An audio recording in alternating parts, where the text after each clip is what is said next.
नमस्कार. आपलं नांदेडमध्ये आपलं सगळ्यांचं स्वागत आहे.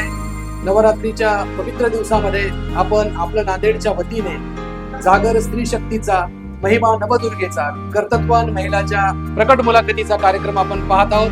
पाहूयात पुढील अंकापासून. नमस्कार. आपण पाहत आहात आपलं नांदेड न्यूज. आज माझ्यासोबत आहेत नांदेड जिल्ह्यातील धर्माबाद येथील पशुधन विकास अधिकारी डॉक्टर सपना नीलकंठ पेद्दुलवार तानूरकर मॅडम. महाराष्ट्र शासनाच्या अनेक पुरस्काराने सन्मानित आहेत. अनेक ग्रामीण भागामध्ये अनेक ठिकाणी पशुधन विकास अधिकारी म्हणून कार्यरत असताना खूप उत्कृष्ट पद्धतीने कार्य केलेलं आहे. महाराष्ट्र शासनानेही त्यांना अनेक पुरस्काराने गौरवित केलेलं आहे. काय आहे नेमकी तालुक्यातल्या पशुधनाची परिस्थिती, एक महिला असून त्या ह्या क्षेत्राकडे का वळल्या, आणि ह्या आणि अशा कितीतरी अनेक प्रश्नाची उकल करून घेण्यासाठी आज आपण आपल्या महिमा नवदुर्गेचा, कर्तृत्वान महिलांच्या प्रकट मुलाखतीच्या कार्यक्रमामध्ये आज आपण त्यांच्या सोबत आहोत. नमस्कार मॅडम. नमस्कार. मॅडम, मी आताच आपल्या परिचयात सांगितल्याप्रमाणे की आपली बालपणातली परिस्थिती कशी होती, आपली शालेय जेव्हा आपण शिक्षण घेतलात त्या काळातली आपल्या घरची परिस्थिती कशी होती, कुण्या कारणाने आपण शिक्षणाची ओढ लागली आणि या डॉक्टर पदापर्यंत येऊन आपण हे क्षेत्र निवडले. ऍक्च्युली मी म्हणजे माझ्या घरी 3 बहिणी आणि 1 भाऊ आहोत आणि माझे वडील हे सरकारी नोकरीत होते आणि माझ्या आई वडिलांना लहानपणापासूनच असं वाटायचं की आपल्या 3ही मुलांनी चांगलं शिक्षण घ्यावं, मोठं व्हावं. आणि त्यांनी कधीच म्हणजे मुली आहेत आणि मुलगा आहे असं कधी त्यांनी भेदभाव केला नाही. ते लहानपणापासूनच आम्हाला म्हणजे आमच्यात त्यांनी शिक्षणाबद्दल आवड निर्माण केली आणि आज आम्ही इथपर्यंत पोहोचलो ते फक्त त्यांच्यामुळेच. माझी 1 बहीण डॉक्टर आहे, 1 बहीण इंजिनियर आहे, भाऊ सुद्धा इंजिनियर आहे आणि मी आता पशुधन विकास अधिकारी म्हणून काम करते. गेली 17 वर्ष मी हे काम करत आहे आणि त्यांनी आम्हाला वेळोवेळी म्हणजे शिक्षणाचं काय महत्त्व आहे, मुलींनी आपल्या पायावर उभं राहिलं पाहिजे याबद्दल मार्गदर्शन केलेलं आहे. त्यामुळेच आम्ही आज म्हणजे 3ही बहिणी प्रत्येक म्हणजे आपल्या आपल्या क्षेत्रात बरंच चांगलं काम करतो आहे. आणि म्हणजे मला अजून एक गोष्ट हे सांगावं वाटते की माझं डिग्रीचं शिक्षण हे नागपूर वेटरनरी कॉलेज नागपूर येथे झालेलं आहे. जेव्हा माझी डिग्री झालेली होती तेव्हा माझ्या वडिलांच्या नातेवाईकांनी बरेचदा त्यांना म्हणायचे की बस झालं आता मुलीचं शिक्षण, अजून तुम्हाला 2 मुली आहेत, हिचं पण आता लग्न करून टाका. पण त्यांनी मला पीजी करण्यासाठी म्हणजे पोस्ट ग्रॅज्युएशन जे डिग्री नंतर 2 वर्षाचं स्पेशलायझेशन असते ते करण्यासाठी त्यांनी मला प्रोत्साहित केलं व तेच माझ्या पाठीशी खंबीरपणे उभे राहिले. त्याच्यामुळे आमच्याकडे म्हणजे माझ्या माहेरी लहानपणापासूनच सगळ्यांमध्ये आमच्या शिक्षणाची, भावंडांमध्ये शिक्षणाची ओढ होती. त्याच्यामुळे आम्ही आज इथपर्यंत पोहोचलेलो आहोत. निश्चितपणानं आपल्याला घरचा जो वसा होता, घरचं जो वातावरण होतं ते शैक्षणिक होतं. आपण सगळ्यांनी शिकावं, समोर यावं अशी आपल्या आईवडिलांची इच्छा होती आणि आपण त्यांच्या विश्वासाला सार्थ ठरलात आणि समोर शिकत गेलात. परंतु नेमकं ह्या क्षेत्राकडे जो पशुधन आहे ह्या क्षेत्राकडे वळण्याचा आपला काय मानस होता, आपण इकडे का वळलात? नाही, तसं लहान असताना काहीच ठरवलं नव्हतं की आपल्याला पुढे जाऊन कुठल्या प्रोफेशनकडे जायचं आहे.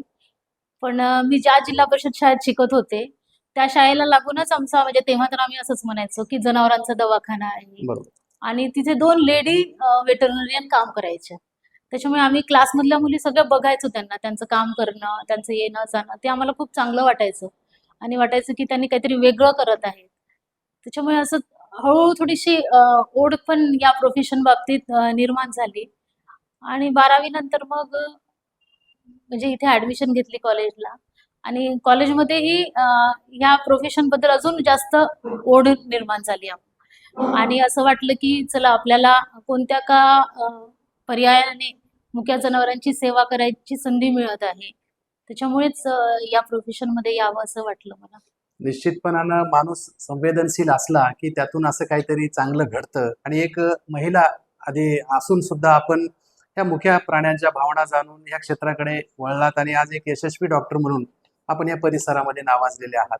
आपला वैवाहिक जीवनाची सुरुवात कशी होती? डॉक्टर तानूरकरांसोबत आपण कसे मिळालात आणि ह्या सगळ्या गोष्टीमध्ये त्यांचा सपोर्ट तुम्हाला कसा झाला? जसं सगळ्या मुलींचं होत असते तसंही माझं लग्नाचं वय झालं की हे स्थळ आलं आणि म्हणजे आई वडिलांच्या संमतीने किंवा त्यांच्या पसंतीने नंतर मी पण सहमत झाले. त्याच्यामुळे माझं लग्न झालं आणि जेव्हा माझं लग्न झालं तेव्हा माझं पोस्ट ग्रॅज्युएशन चालू होतं, सेकंड इयर चालू होतं. तरी सेकंड इयरमध्ये असतानाच माझं लग्न झालं आणि विशेष म्हणजे लग्नानंतर मी माझं थिसिस वर्क जे आहे 6 महिने होतं, ते मी माझ्या सासरच्या म्हणजे माझे सासरे फार जास्त मला प्रोत्साहित करायचे.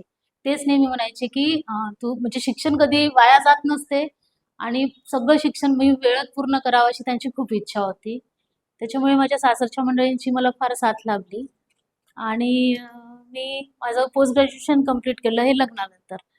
आणि राहिला विषय तर माझ्या प्रोफेशनमध्ये माझ्या मिस्टरांची साथ तरी मला पहिल्या दिवसापासून आहे आणि म्हणजे आजपर्यंत असं म्हणजे माझ्याही ऐकण्यात नसेल, की स्वतःच्या बायकोच्या करिअरसाठी स्वतःचं करिअर सुद्धा आपण मागे ठेवू शकतो.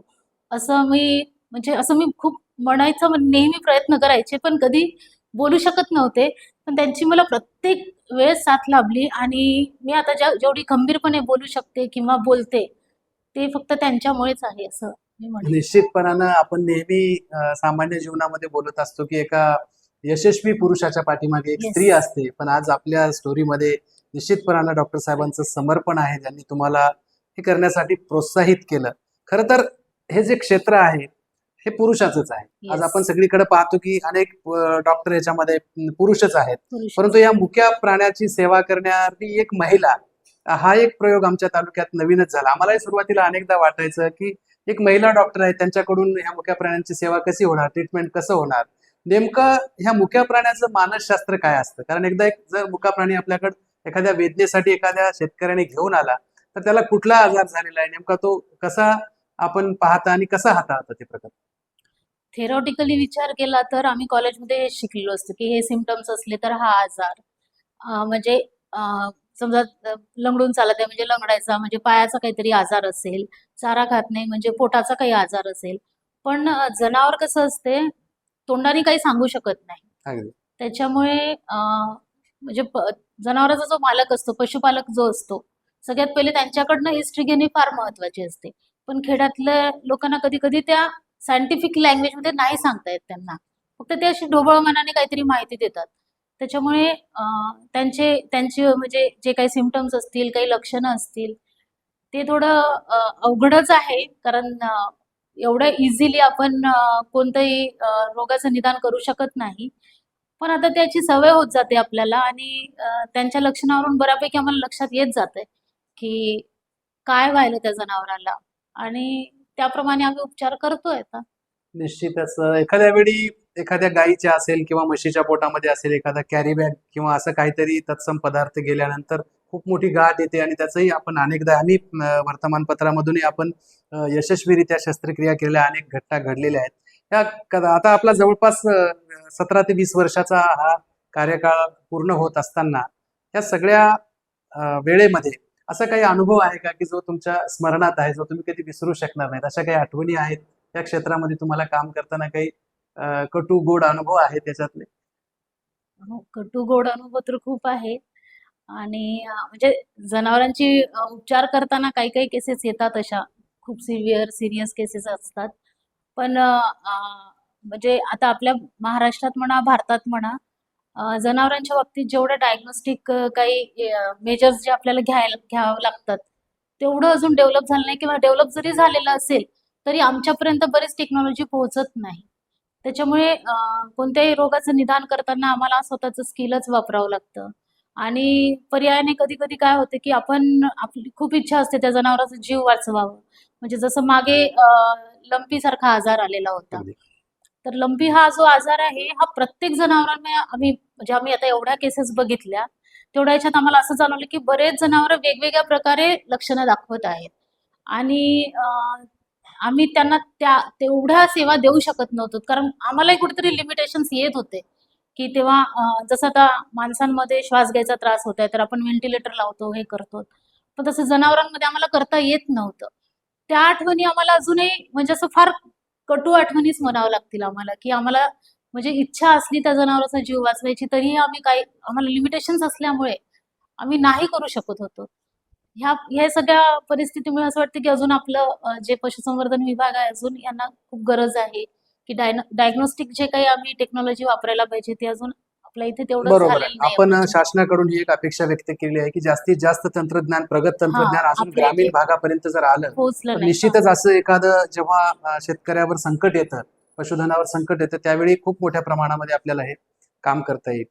माझा एक असा सरळ प्रश्न होता की हे सगळं होत असताना आपण आता पाहतो की पूर्वी एक 20 वर्षापूर्वी जेव्हा तुम्ही सुरुवात केली प्रॅक्टिसची आणि आजच्या काळामध्ये आपण बघतो की आता आधुनिकतेकडे सगळे तरुणाई वळलेली आहे. शहराकडे लोंढेच्या लोंढे जात आहेत, रोजगारासाठी लोक तिकडे जात असताना पशुधनाची संख्या ही खूप मोठ्या प्रमाणामध्ये कमी होत आहे. ही खूप चिंताजनक बाब आहे. यामध्ये जसं की आता दुग्ध व्यवसायाचा हा जसं पश्चिम महाराष्ट्रामध्ये शेतीला एक बेस्ट ऑप्शन म्हणून दुग्ध व्यवसाय आहे, तसं आपल्या मराठवाड्यामध्ये, नांदेड जिल्ह्यामध्ये मला वाटत नाही की दुग्ध व्यवसायामध्येही जास्त असा काही लोकांचा इंटरेस्ट आहे. ह्याला काही कारण आहेत की ही पशुधन बऱ्या प्रमाणामध्ये कमी होत चाललेलं आहे. याच्या मागे आपण कसं पाहता याच्याकडे? सगळ्यात विशेष म्हणजे आधुनिकीकरण. जसं शेतात आधी 100-150 बैलजोड्या राहायच्या प्रत्येक गावात, तसं आता नाही राहिलेलं आहे. कारण आधुनिकीकरण झालेलं आहे. म्हणजे जवळपास आता 100-150 बैलजोड्या असणाऱ्या गावांमध्ये 20-25 पण नाही आहेत. पण अजूनही बरेच पशुपालक घरात गायी, म्हशी दुधासाठी ठेवतात. पण त्याची संख्या कमी होत चालली आहे कारण थोडं मनुष्यबळाचाही प्रॉब्लेम आहे. आणि म्हणजे मुलांनाच थोडा इंटरेस्ट कमी होत आहे की काय असंही वाटत आहे. आणि नोकरदार वर्गाचाही प्रॉब्लेम आहे थोडाफार. आणि आपल्या इकडे थोडं मार्केटिंगचा पण थोडा बरोबर. विषय आहे. जसं पश्चिम महाराष्ट्रात आहे, तसं त्या पद्धतीने इकडे डेअरीज वगैरे डेव्हलप नाहीत. त्याच्यामुळे पण लोक थोडं दुग्ध व्यवसायाकडे जाताना थोडा विचार करतात. बरोबर आहे. याला अनुसरून असा एक प्रश्न आहे की शासनाच्याही अनेक काही योजना आहेत. त्या योजना त्या लाभार्थ्यापर्यंत पोहोचवण्याचा दुवाही आपणच आहात. Yes. आणि प्रत्यक्षामध्येही जो लाभ घेणारे शेतकरी आहेत त्यांची अनेकदा उदासीनता दिसून येते. हो. कारण राज्य शासन असेल, पशुसंवर्धन विभाग असेल, खूप चांगली योजना राबवते, परंतु ती कधी शेतकऱ्यापर्यंत पोहोचत नाही. नेमकं शेतकऱ्यांच्या ती पचनी का पडत नाही, अशा वेळी आपण एक त्या दोन्ही मध्ये शेतकरी आणि शासन यामधला दुवा असतो. आता ह्या योजनाच्या बाबतीमध्ये आपलं काय मत आहे? शासनाची कोणती योजना असू दे, काही असू दे, शासनाचे जे काही कार्यक्रमही असतात राबवले जातात, त्याच्यात लोकसहभाग, पशुपालकांचा सहभाग, शेतकऱ्यांचा सहभाग हा फार महत्त्वाचा असतो. आता म्हणजे कसं आहे, लोकांनी स्वतःचा आणि पर्यायाने देशाचाही विकास करायचा असेल, तर त्यांनी जास्त प्रामाणिकपणे म्हणणार नाही मी, पण त्याचा लाभ व्यवस्थित घ्यावा, एवढं मी म्हणू शकते. आणि कसं आहे, कुठल्याही योजनांचा लाभ घेताना आपण इकडे-तिकडे माहिती न विचारता ती योजना ज्या विभागाशी संबंधित आहे, तिथे जाऊन तिथल्या लोकांकडूनच माहिती घेणे उचित होत असते. म्हणजे ते कसं होतं, की म्हणजे मग जसं आता आमच्या पशुसंवर्धन विभागाची काही योजना असेल, तर त्यांना आम्ही डिटेल पूर्ण समजावून सांगू शकतो, की म्हणजे त्याचा काय तुम्हाला लाभ होऊ शकतो, काय नाही. त्याच्यामुळे मला असं वाटतं, की त्यांनी त्या संबंधित विभागाकडूनच त्याची माहिती घ्यावी आणि आपला लाभ करून घ्यावा. निश्चितपणाने आपण खूपच शेतकऱ्यांच्या फायद्याची अशी उपयुक्त माहिती सांगितलेली आहे. आपण ह्या क्षेत्रात काम करत असताना जेव्हा पशुधनावर एखादं संकट येतं, एखादी क्रिटिकल केस निर्माण होते, मग ती वेळ यावेळी होते. कधी आता शेतकऱ्यांना एक महिला डॉक्टर आहे, ती कशी येईल हा काही विचार नसतो. ते डॉक्टर आहे म्हणूनच फोन करतात आणि बरोबर. आपणही मी महिला आहे, मी तिथे कशी जाऊ म्हणून आपणही कधी विचार करत नाही. अशा प्रसंगी आपण असे प्रसंग कसे हाताळता की एखादा रात्री बेरात्रीचा कॉल आहे आणि इमर्जन्सी कॉल आहे, अशा वेळी आपण एक महिला म्हणून या सगळ्या प्रकरणाला कसं फेस करता? तुम्हाला मी आत्ताच थोड्या वेळ आधी सांगितलं, की माझ्या मिस्टरांची मला प्रत्येक ठिकाणी साथ असतेच. आता आमचं फील्ड कसं आहे, आम्हाला दवाखान्यात बसून काम करण्यापेक्षा फील्ड वर्क आम्हाला जास्त असते. म्हणजे जनावर समजा ती सिरियस असेल, काही असेल, जसं ह्युमन्समध्ये ॲम्ब्युलन्स सर्व्हिस वगैरे असते, तशी ॲनिमल्समध्ये सध्या तरी नाही. कुठे अजून राज्यात बऱ्याच ठिकाणी ती चालू झालेली आहे. पण डॉक्टरच जनावरांपर्यंत पोहोचतो. जनावर दवाखान्यात आणण्याची सोय अजून तरी नाही. नाही तशी उपलब्ध. त्याच्यामुळे माझ्या मिस्टरांसोबत मी बऱ्याच अशा क्रिटिकल केसेस अटेंड केलेल्या आहे. आणि कसं आहे, आपला स्टाफ असतो आमचा, सहकारी असतात, ते सहकार्य करतात. त्याच्यामुळे काही असं अवघड गेलं नाही कधी. आणि आता जवळपास 17 वर्ष झाले आहे मला विभागात काम करताना. त्याच्यामुळे लोकांचा सुद्धा मला फार सपोर्ट आहे. म्हणजे मला असं वाटत नाही धर्माबाद तालुक्यात कुठलंही गाव असेल, की जिथे मी गेलेली नाहीये आणि जिथल्या लोकांची म्हणजे मला ओळख नाहीये किंवा लोकही चांगल्या प्रकारे सहकार्य करतात असं. त्याच्यामुळे काही अवघड गेलेलं नाही तेवढं. निश्चितच आपण आपल्या व्यवहारावरूनच आपले संबंध ठरत असतात. एक चांगला डॉक्टर, एक चांगली सेवा देणारा डॉक्टर म्हणून आपण या सर्व परिसरामध्ये सुपरिचित आहात. मॅडम, खरं तर आता दुर्गा नवरात्रीचे पवित्र दिवस चालू आहेत. दुर्गा मातेचा महोत्सव चालू आहे. आपण पाहतो की आता तुमच्या लहानपणीचा दुर्गा महोत्सव असेल किंवा आताचा दुर्गा महोत्सव, याच्यामध्ये खूप मोठ्या प्रमाणामध्ये आता बदल होत चालला. कारण हे एक वेगळं रूप आता या नवरात्र महोत्सवाने घेतलेलं आहे. मुला-मुलींचा ह्याच्यामध्ये सहभाग वाढत आहे. वेगवेगळ्या स्पर्धा असतील, काही इव्हेंट असतील, ते आयोजित केलेले जात आहेत. पण मला ह्याला अनुसरून एक प्रश्न विचारावासा वाटतं. एकीकडं स्त्रीला मातेचा दर्जा देतो आपण, अंबेचं स्वरूप, आईचं स्वरूप, मातृशक्ती म्हणून ह्या 9 दिवसामध्ये उपवास करतो आणि प्रत्येक पुरुष अगदी मातेच्या चरणी लीन होऊन एक 9 दिवसाचं हे वातावरण असतं. बरोबर. परंतु बाकीच्या 365 दिवसामध्ये ही पुरुषातली मानसिकता कुठे जाते? आणि जर उत्सव 365 दिवस राहिला तर मला वाटतं की ह्या अप्रिय घटना वगैरे घडणार नाहीत. आपलं काय मत आहे? नाही, सगळ्यात पहिले मी एकच करेक्शन करेल की सगळे पुरुष सारखे नसतात. अगदी म्हणजे काही मुठभर किंवा मोजक्या पुरुष म्हणजे प्रवृत्ती त्यांच्यातल्या वाईट प्रवृत्तीमुळे आपण संपूर्ण पुरुष प्रवर्गाला दोष देऊ शकत नाही. आणि आता जसं मुला-मुलींचं कसं आहे, सध्या सोशल मीडिया म्हणजे आता मोबाईल्स याचा वापर इतका म्हणजे वापर जास्त झाला म्हणण्यापेक्षा अतिरेक झालेला आहे त्याचा. अगदी. आणि इव्हन आता किशोर 17-18 वर्षांच्या मुलांच्या हातात मोबाईल प्रत्येकाच्या हातातच आहे. मध्ये कोविडमुळे सगळ्यांचे ऑनलाईन क्लासेस होते, त्याच्यामुळे मोबाईल आपल्याला पर्याय म्हणून द्यावाच लागला. आपल्या मनात नसलं तरी आई-वडिलांच्या द्यावा लागला. त्याच्यामुळे जी माहिती त्यांना ज्या वयात कळायला पाहिजे त्याच्यापेक्षा त्यांना आधी कळायला लागली. त्याच्यामुळे त्याचा अतिरेक होऊन त्याचे निगेटिव्ह जास्त इफेक्ट्स आपल्याला दिसायला लागले. मुलांमध्ये, मुलींमध्ये तेच आहे.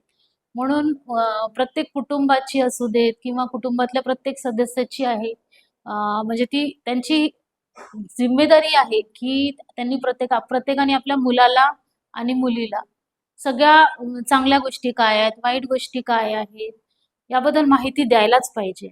आणि मुलींना पण म्हणजे कसं आहे, मुलगा-मुलगी हा भेदभाव नाहीच आहे अजिबात.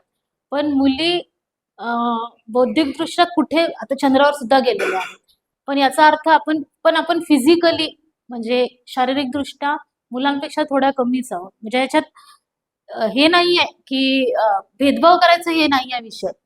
पण मुलींना थोडंफार सांभाळून राहणे, चांगली गोष्ट कोणती, वाईट गोष्ट कोणती किंवा कोणत्या म्हणजे मुलांसोबत जेव्हा आताचं वातावरण कसं आहे, मुलं-मुली एकत्रित ट्युशन्स जातात, क्लासेस करतात, सगळं आहे एकत्रित. पण त्यांना कोण चांगलं आणि हा सिक्स सेन्स मुलींना असतो पण. अगदी म्हणजे वेळेवर कळतच त्यांना की अरे हा आपल्याकडे कसा बघतोय किंवा हा आपल्याकडे कोणत्या दृष्टीने बघतोय.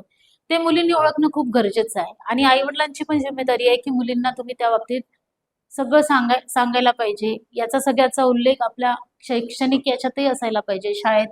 शालेय जीवनातही मुलींना या बाबतीत माहिती दिली पाहिजे. त्याच्यामुळे कसं आहे म्हणजे थोडंफार म्हणण्यापेक्षा घरच्यांची पूर्ण जिम्मेदारी आहे की मुला-मुलींना या सगळ्या गोष्टी चांगल्या प्रकारे समजावून सांगितल्या पाहिजे. निश्चितपणानं आपण बोलताना सांगितलात की समाजामध्ये सर्वच लोक वाईट नाहीत. काही दुष्ट प्रवृत्तीचे लोक आहेत ज्यांच्यामधून की हे कुठेतरी एक अनिष्ट प्रकार घडतात. मग बाललैंगिक छळ असेल, एखाद्या महिलेवरील अत्याचार असेल. या संदर्भामध्ये अजून एक ह्याला जोडून एक प्रश्न आहे की अशा ज्या काही अप्रिय घटना समाजामध्ये घडतात तेव्हा एक कायदा आहे आपल्याकडं लोकशाही आहे. लोकशाहीने त्याला एका कायद्याच्या चौकटीतून शिक्षा दिली जाते. खरं तर यामध्ये खूप विलंब होतो. आपल्याला असं वाटतं का एक महिला म्हणून की ही जे कृत्य करणारी नराधम लोक आहेत यांना फास्ट ट्रॅक मध्ये जसं की यांची जी शिक्षेचं स्वरूप आहे ती शिक्षा मोठी असली पाहिजे, जास्त असली पाहिजे की याच्यानंतर कोणी धजावणार नाही? म्हणजे आपल्याला काय वाटतं की अशा नक्कीच असायला पाहिजे ती. म्हणजे तेवढं एकच वाक्य बोलू शकते की बिलकुल असायलाच पाहिजे ते. त्याच्याशिवाय असल्या गोष्टींवर, असल्या प्रवृत्तींवर आळा बसणार नाही. निश्चितच त्याच्यामुळे असायलाच पाहिजे ते. निश्चितच आणि वाईट कायद्यांची अंमलबजावणी म्हणजे वेळेत आणि प्रॉपर व्हायला पाहिजे, तरच त्यांना तसा आळा बसेल असल्या गोष्टींना. बरोबर आहे. आपण एक स्त्रीमन आहे, एक डॉक्टर जरी असलात तरी आपल्यालाही एक स्त्रीमन आहे. कारण प्रत्येकाच्या घरामध्ये आज छोट्या छोट्या मुली आहेत. खरं तर ती मुलगी जेव्हा शाळेतून बाहेर गेल्यानंतर आईला धाकधूक वाटते की ती सुखरूप घरी येईल का नाही. परवा आपण बदलापूरचं प्रकरण पाहिलं. एवढ्या चिमुकलीवर सुद्धा काही विकृत मानसिकतेच्या लोकांचा हल्ला होतो. खरं तर यामध्ये कुणाचाही दोष नसताना, त्या छोट्या चिमुरडीचा काही दोष नसताना अशा घटना घडतात. निश्चितपणाने त्याच्यासाठी कठोर कायदे होणे गरजेचं आहे. ह्याला अनुसरून माझा आता एक शेवटचा प्रश्न आहे मुलाखतीच्या. आपण शेवटच्या टप्प्याकडे आहोत. आता ह्या नवदुर्गेच्या दिवसामध्ये, पवित्र दिवसामध्ये आपण समस्त नारी वर्गांसाठी, मुलींसाठी, आता शिक्षण घेणाऱ्यासाठी सुद्धा आपण एक आदर्श आहात. अत्यंत परिस्थितीमधून आपण तोंड देऊन डॉक्टर झालात, आज एक यशस्वी गृहिणी झालात, यशस्वी आई झालात. आपले दोन्ही पाल्ले आज चांगल्या हुद्द्यावर आहेत. त्यासाठी आपण एक महिला भगिनींना आमच्या आपलं नांदेडच्या माध्यमातून एक संदेश काय द्याल? काय नाही, मुलींनी शिकलंच पाहिजे आणि शिकून मोठं व्हा, स्वतःच्या पायावर उभं व्हा, स्वतःची मतं मांडायला शिका आणि शिकायला पाहिजे. आता खेड्यातलंही थोडं प्रमाण कमीच आहे. 10वी-12वी झालं की मुली पुढे शिकत नाहीत, पण शिकायला पाहिजे. त्यांनी स्वतःच्या पायावर उभं राहायला पाहिजे. म्हणजे मी आता आज एवढी मोठी डॉक्टर झाले, पण मला अजूनही माझ्या आईचं वाक्य आठवते की मला माझ्या तिन्ही मुलींना माझ्यासारखं बनवायचं नाही. म्हणजे ती गृहिणी होती, तिने फार कष्ट घेतले आमच्यासाठी. म्हणजे स्वतःच्या आवडी निवडी सगळ्या बाजूला ठेवून त्यांनी आम्हाला शिकवलेलं आहे. त्याच्यामुळे मी तर म्हणेन की प्रत्येक मुलीने शिकायला पाहिजे, खंबीर बनायला पाहिजे, स्वतःच्या पायावर उभं राहायलाच पाहिजे. खूप छान संदेश आपण या माध्यमातून दिलेला आहे मॅडम. आज आमच्या आपलं नांदेडच्या ह्या एपिसोडमध्ये आपण आलात. एका कर्तृत्वान महिलेची मुलाखत घेताना अगदी मलाही खूप आनंद झाला. या समाजासाठी, या जिल्ह्यासाठीच नाही तर संपूर्ण समस्त पुरुष स्त्री वर्गासाठी ही मुलाखत खूपच प्रेरणादायी होती. आपण आपलं नांदेडला आलात आणि आपले विचार प्रगट केलात, त्याबद्दल आपले मनापासून अभिनंदन. धन्यवाद. ताज्या बातम्यांसाठी आपलं नांदेड YouTube चॅनलला सबस्क्राईब करा आणि बेल आयकॉनला प्रेस करा.